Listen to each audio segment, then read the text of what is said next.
Well, it is a distinct pleasure for me to introduce Sarena Seifer. I met Sarena, I think, for the first time at the Outreach Scholarship Conference at the University of Georgia a couple of years ago. Since then, we've hung out together at a couple of wingspread meetings dealing with issues related to university engagement, and we currently both serve on the steering committee of the Higher Education Network for Community Engagement, which was formed at Wingspread in Wisconsin in February.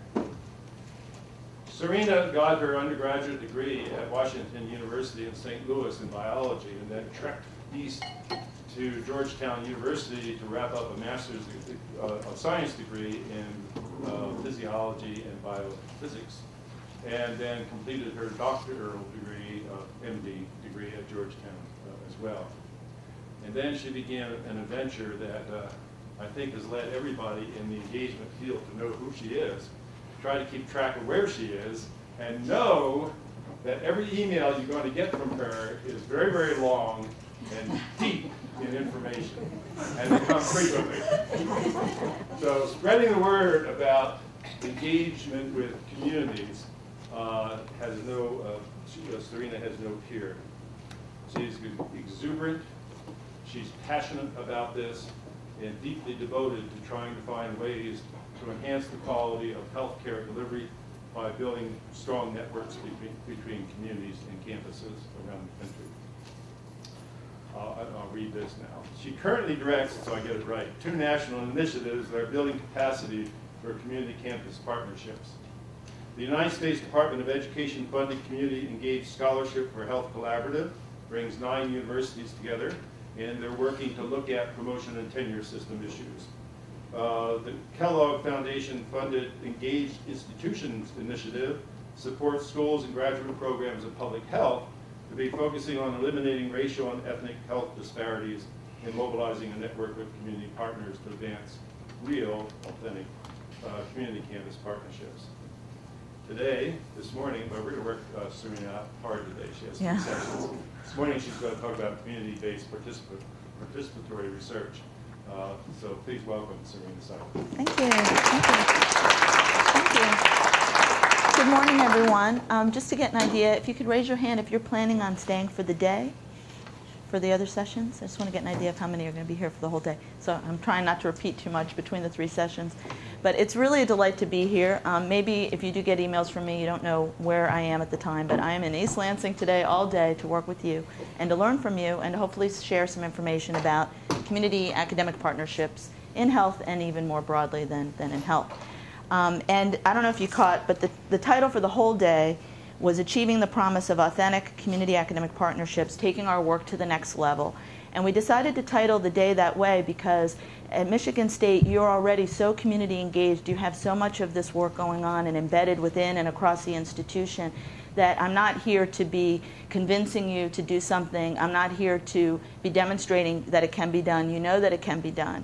But it's more about taking it to the next level, making it even more effective, being even more thoughtful about it, and bringing more meaningful value to the institution, to faculty, to students, and to communities that are involved.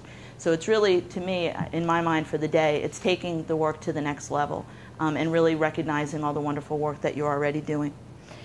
We're talking this morning about community-based participatory research. A little bit later at 11, we'll be having more of a conversation. It's a little bit longer session, more of a dialogue around what the challenges and issues are in these partnerships and how to overcome them, and how, in particular, Michigan State can be more supportive of the work that you're doing. And then at the end of the day, we're going to talk more about what have we learned nationally about community academic partnerships, and how can they be strengthened, and how can they be focused more on social change, and not just kind of the partnership for partnership's sake, but really the meaningful outcomes in communities that can come from these partnerships. So it's a lot of bullets to cover in an hour, but I'm going to try. I want to share a little bit about what CCPH is, the organization that I'm with. What is community-based participatory research? Why do it? What's an example of it? Its prospects for the future, who funds it, who publishes this sort of work, and to ask the question, is it right for you? Because it's not necessarily right for everyone, this particular approach to doing collaborative research. And then how to stay informed from here on out. So So just a little bit about the organization that I'm with. It's called Community Campus Partnerships for Health. It's a nonprofit organization. It is based at the University of Washington, where I hold a faculty appointment in public health. But it is an independent group with our own board of directors, nonprofit status, and our mission is to promote health through partnerships that bring communities and academic institutions together. And I added recently in parentheses the broadly defined, because we define health very broadly in terms of the social and economic determinants of health. So while we do have programs and members that are very directly involved in providing healthcare services in community clinics or hospitals and other sorts of settings, it's not only about the healthcare delivery, because as most of you probably are aware, the major determinants of health are not what happens between you and a doctor or you and a nurse practitioner in a medical setting. It's economics, it's literacy, it's job opportunities, and so forth. And we're very concerned about those determinants of health. The organization, we're about to celebrate our 10th year. We got started with our first board meeting in January 1997. We have a 16-member board of directors and about 1,200 members from around the country, mostly in the U.S., although a growing membership in Canada and about a dozen other countries. And so our focus is really the community and the academic part of the partnership, so our members reflect that diversity. I wanted to just give you an idea of who's on our board, just to get a sense. It's sort of a bit of a snapshot of what this organization represents and who it serves. And we actually have 3 board members from Michigan, 2 that were in Michigan at the time they joined the board, and then 1 who moved from North Carolina to Michigan. Renee Baer, who's at the University of Michigan School of Public Health. Her role is to be a community academic liaison. She's a staff member who helps build partnerships between faculty, students, and the local community. I'm just highlighting them as examples. Ella Green Moten, who I think was going to be here, maybe she'll be here a little later today. She's the incoming chair of our board. She works at Flint Odyssey House in Flint, Michigan, directing or co-directing a health program there, and actually just recently was appointed part-time on the staff at the University of Michigan School of Public Health. So here's an example of someone who has been a community partner for years working with universities, really has built up the knowledge of how to broker relationships, how to be able to speak in communities and in academic settings with the various lingo and phrases and cultures, and now has been hired by the university to help continue serving in that role in Flint to be a partnership broker. And then the last board member in Michigan, just to point these folks out, Richard Redmond, who was an associate dean of nursing at UNC Chapel Hill and then moved to take a similar position in Michigan, where he had been living actually before. But as you can see, we have folks on the board from community groups, from government philanthropic organizations, academic institutions. Carmen Patrick is a medical student at Emory, and we usually have at least 1 student on our board. And we weren't set up really, the whole purpose is to promote and support partnerships. So we never set up the board structure, and I think this is just an important aside. We never set it up to say, we'll have 3 community members, 3 students, 3 academics. We purposely decided not to do that because we wanted the voices around the table to really represent and speak about the partnership and speak with one voice, and not, you're here to only present this one perspective. And I think that structure has served us very well. Well, the name Community Campus Partnership has got some very important words in it, and the organization really, from very early on, needed to grapple with what do we mean by these terms. And I'm just sharing with you as a little bit of background some of where we landed on these various terms. In terms of community, the organization's been very clear from the start. There is no one definition of community. We're not speaking about community from one lens and one particular definition. But obviously all the bullet points listed here are ways of looking at a community, including shared values and shared norms or having a common interest or cause. And that for us, defining community in community-based research or in community academic partnerships is less about what the definition is and more about what the questions are that drive that definition. There's not a strict definition, in other words. And in some ways, I'm showing these slides to preempt the inevitable questions that happen at discussions like this. Well, what do you mean by community? Community is multifaceted, but are those most affected at the table? If you're studying or you're concerned about an issue, a problem, homeless health, the underserved, economic stability in our community, are those most affected by that problem involved, and organizations and entities that serve those individuals, are they involved? Do they play decision-making roles? And so it's very hard unless you really get down deep into a partnership and ask a lot of questions to know, is community truly there, and is there truly a partnership? And so for us, it's really asking questions and trying to dig deeper into the relationship. Also early on as an organization with partnership in our name, we set out to develop a set of principles of partnership. And these principles really have arisen over the years. It was a several-year process very early on when the organization formed. And actually now we're revisiting them, and they're likely to change a little bit.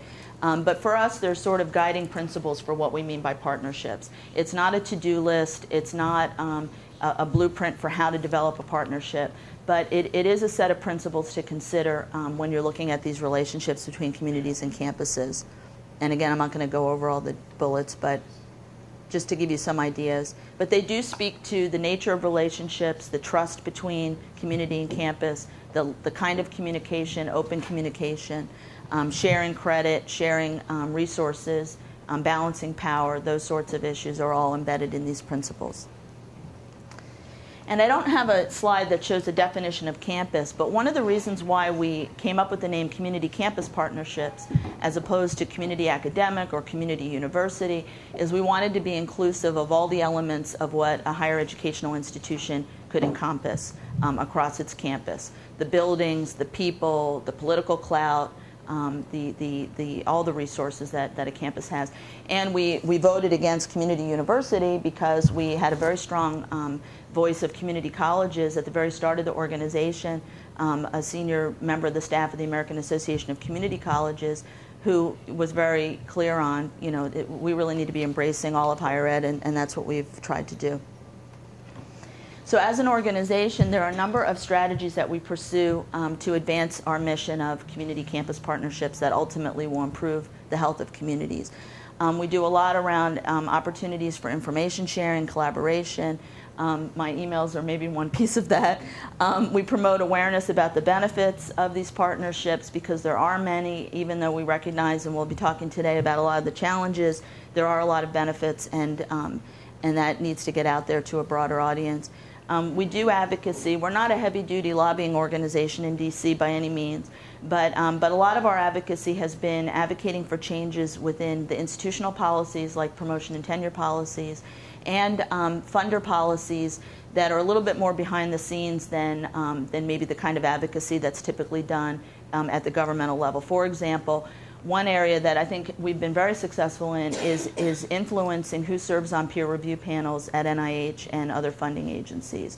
So in other words, if an announcement comes out, ideally you do this even before the announcement comes out, but if any announcement comes out from NIH for community-based research, we immediately send the program people and the review team there at NIH a list of potential reviewers that they can draw on from the community that have the skills to review community-based research proposals. And that's beginning to have a real difference in who's being invited to serve on those panels. And it's important for many, many reasons, but not least of which that those are the groups that decide what gets funded in many ways. And part of our advocacy is that if you're talking about funding these partnerships, the decision-making has to be both community and academic folks that are involved in that decision. We also support service learning and community-based participatory research as core components of the way health professionals in particular should be trained, but all of higher ed, that students should have these experiences as part of their education. Well, today we were going to talk about community-based participatory research, and before I get into the participatory part of it, there are obviously a lot of different ways that community members, individuals, can be involved in research. Most typically, they're the recipient of the research results, or they're a subject within a study, but they also can serve in other roles on institutional review boards that make decisions about the ethical review of research. More and more research projects now have various kinds of advisory councils, advisory bodies community members can serve on. Community members can be very strong advocates for research. Probably some of the best examples in the health community are, for example, the Cystic Fibrosis Foundation, which has done a tremendous job at raising money for a disease that really affects a very small percentage of the population. But the community members have been very vocal advocates at raising funding and getting attention for research that addresses their disease. They can serve as consultants on projects. They can be members of the research team side by side with researchers. More and more, and this is getting more into the community-based participatory model, serving as co-investigators, serving as co-authors, and principal investigators as well of research. So just kind of laying out a little bit of a continuum of involvement in research. There was a whole journal issue, the Journal of General Internal Medicine, in 2003 that was devoted, it was a theme issue to community-based participatory research. And one of the editorials concluded that much of what is discussed and written about is not, that is community-based, could actually be more well categorized as community-placed research. You know, research that is designed by academic researchers, conducted within a community setting. Maybe patients are being enrolled, you know, just to use a health example, patients are being enrolled in a community-based study that involves a network of community health centers or community hospitals, but is not truly involving of the community in the design of the study. It's, you know, the study basically has already been designed. And they were a little bit critical of kind of the frequent use of the term community-based research, community-based participatory research, without really defining what you mean, and that much of what they saw at the time was really better categorized as community-placed. And my husband and I have very interesting debates about this, because I'm always saying that he does community-placed research because he has a network of community hospitals in Seattle that are doing intensive care unit research. It's research in the ICU. It is in the community. They're all community hospitals. They're not academic tertiary care hospitals. And his collaborators are primarily the ICU doctors and nurses. But it's community-placed. I mean, the individuals involved, the patients, their families, you know, are enrolled in these studies, but really have no role at all in how they're designed. So what is CBPR then? If we're talking about community-based participatory, it's a different way that communities are involved than traditional research. This is a definition by one of your neighbors at University of Michigan, Barbara Israel, who really is now internationally known for her work. The Detroit Community Academic Urban Research Center is over 10 years old, very well-developed partnership that's doing many kinds of projects, CBPR, in the community. Her definition, she actually, this is going back almost 10 years now, did a review article on the literature at the time on CBPR.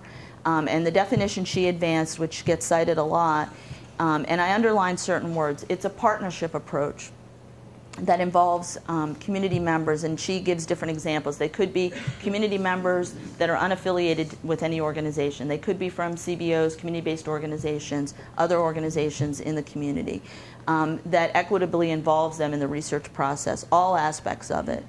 And sort of the classic standard definition of CBPR, communities are involved from the decision about what gets studied, what the question is, how it's designed, how individuals are recruited and participate. They interpret the results. They involved in the data collection, the writing and dissemination and action.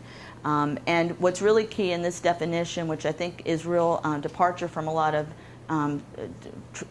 definitions about research, is that the very last part, integrating the knowledge gained with interventions to improve the health and well-being of community members, that there's a very strong action orientation to this sort of research. It's not just understanding a phenomenon, but it's making a commitment to do something about it. But I want to show a couple other definitions too, because there's not just one, and there's lots of different ways of looking at CBPR. The Kellogg Foundation, they actually fund, I think it's still the only organized postdoctoral fellowship for CBPR in public health, and it's offered at 3 schools of public health in the country, Michigan, UNC Chapel Hill, and Johns Hopkins. And they developed the definition for this postdoctoral fellowship program, and they describe it as a collaborative approach to research, you know, some similar words to Barbara Israel's, equitably involving partners, and that it has the aim of achieving social change. And so they're really advocating a definition that looks at, it's not enough to understand a problem and try to intervene, but there needs to be some real hardcore social change coming as a result of this. It's not just to fix, to put Band-Aids on problems, but to get at the root cause.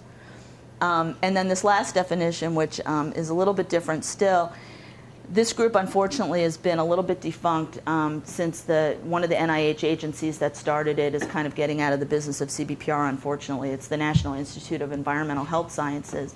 But for several years, they convened what was called the Federal Interagency Working Group on CBPR.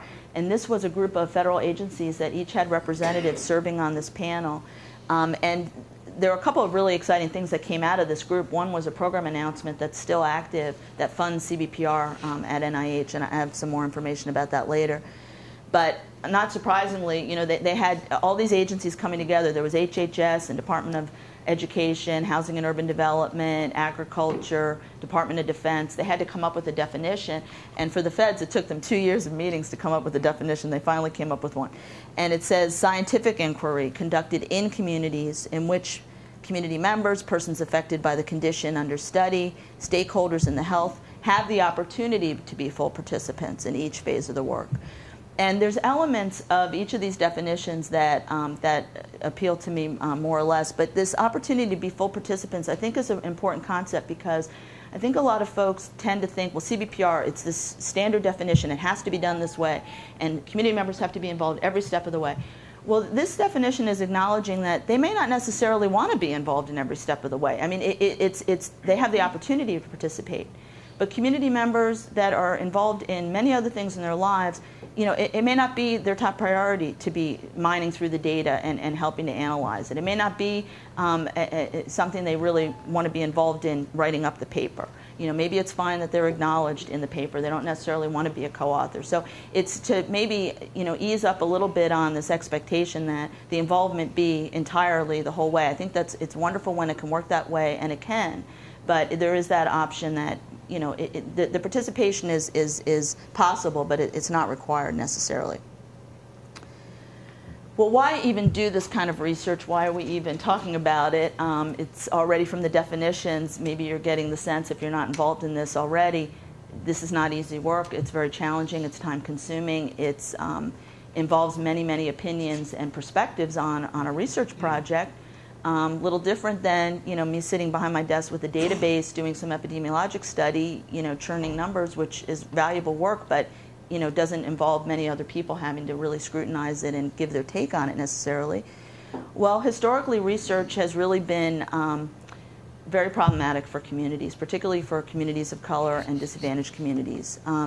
They've rarely benefited. In many ways, they've been harmed by research that is repeatedly done and finding the same thing over and over that, you know, an average person in the community maybe could have told you, and they're wondering, well, what's going to happen in terms of action? Yes, we know there are disparities and discrepancies and so forth. They've often been excluded from really influencing the process of research. And there's a lot of distrust and a lot of reluctance to participate, a lot of uncertainty. And communities use these terms, you know, drive-by research, helicopter research, parachute research. You come in, you get the data, and you leave. And there are other ways of doing this work, but these are some of the reasons why CBPR has sprung up as a response. Also, just some quotes from some reports that have come out recently that have tried to advocate strongly for a more participatory model of research. This is from the President's Cancer Panel, the National Cancer Institute, very much acknowledging that there's public distrust in research. It's very entrenched, particularly in minority communities, and that communities really need to be involved from the beginning in figuring out what is it that we want to study and how do we want to do it, and that they really need to be equal participants. Another rationale for CBPR is just looking at the actual data of interventions to improve people's health. That when they're not tailored to the concerns and cultures of the people involved, if it's sort of a one-size-fits-all, or here's the intervention, we've designed it, you know, in our heads, and now we're going to deliver it in the community, it's not feasible, it's not workable, and it rarely includes participants in the various aspects of the study. And often, a lot of the work, and this, you know, I am drawing more on health and public health since that's my field directly, is that much of the work has been very focused narrowly on individual behaviors when we know that there are social determinants of health and there are environmental factors. And this approach tends to bring more of those perspectives in, because when you're sitting with a group of community members talking about, you know, why aren't they eating healthfully, that's when issues come up of, well, we don't have a grocery store in our neighborhood, or they charge too much at the mini mart, or I really want to, but I don't know how to cook healthful meals. I grew up in an environment where all we ate was fried food. I mean, there's lots of issues that will come up. We have a lot of unemployment in our community, and we can't afford those fruits and vegetables and so forth. And it really broadens the perspective in a way that can ultimately benefit the outcomes. In 2004, the Agency for Healthcare Research and Quality, a federal agency, they commissioned an evidence-based report on CBPR. And it was really the first time that this had been done. They took a look at the published literature using a CBPR approach. And they concluded, and granted there were certain inclusion, exclusion criteria. It wasn't every article published on this topic. They focused in health and public health. And they looked for articles that had not just reported on the process of doing the partnership work, but actually the research findings and some outcomes from it. And they concluded that unlike, I think, where particularly traditional researchers maybe will criticize CBPR and say, well, you're going to compromise a rigorous research design by having community involvement, they very much concluded that they were not contrary to each other. And they had objective measures of community involvement and objective measures of the rigor of the research design, and they compared the two to look at. And of course, certain designs, the randomized trials that had community involvement, overall maybe got slightly higher scores than those that were not an experimental design. But they ultimately concluded, and I really would encourage you to look at this report because it's very well done, that you don't have to compromise rigor when you have communities involved. And in many areas of research, it actually enhances the quality of the work that's done. And they really emphasized kind of the upstream issues in health that are well positioned to be studied and intervened on through CBPR. This is an excerpt from that report just to give you a snapshot of the kinds of health problems and issues that CBPR has been applied to. Articles on general health issues, there's a lot in environmental health, environmental justice, chronic diseases, HIV/AIDS, substance abuse, cancer, women's health, asthma, and so forth. And I thought that it's impressive to see that this approach can be applied in many content areas. So how about an example of what do we really mean? How does this really work? What is an example of CBPR? And I'm choosing an example from a partnership that won our award this year. CCPH gives out an annual award for an exemplary community academic partnership. And this one in particular really had CBPR as a central focus for its application and for the work that it's doing. So I thought that would be a good one to focus on. And this is a coalition in South Carolina, in Charleston, the Charleston and Georgetown neighborhoods. And their mission as a group, it's a community academic coalition, is to reduce and eliminate disparities for African Americans with diabetes through action, systems change, and collaboration. And it involves, I didn't list all, but many, many partners, including churches, community groups, the main academic partners, the Medical University of South Carolina, and primarily the nursing school. But even their mission right off the bat, their mission isn't to do research. Their mission is to reduce and eliminate disparities. And research is one means to get there. Little bit of history as to how they formed. In the mid-90s, this was an example of a community that approached the university for assistance. It's an enterprise zone, enterprise community in Charleston that really had some challenges it was facing, primarily around economic issues and health issues. And there was a faculty member, Carolyn Jenkins, in the nursing school, a friendly faculty member, someone that they thought that they could approach and work with, who they developed a relationship with, and they began to do an assessment, a health needs and assets assessment in 19 neighborhoods in this part of South Carolina. And that was really the first kind of relationship being formed. No money on the table at that point, no grant that had been applied for. It was really, we need some help in doing an assessment. We need to figure out what our needs really are and what we can do to overcome them.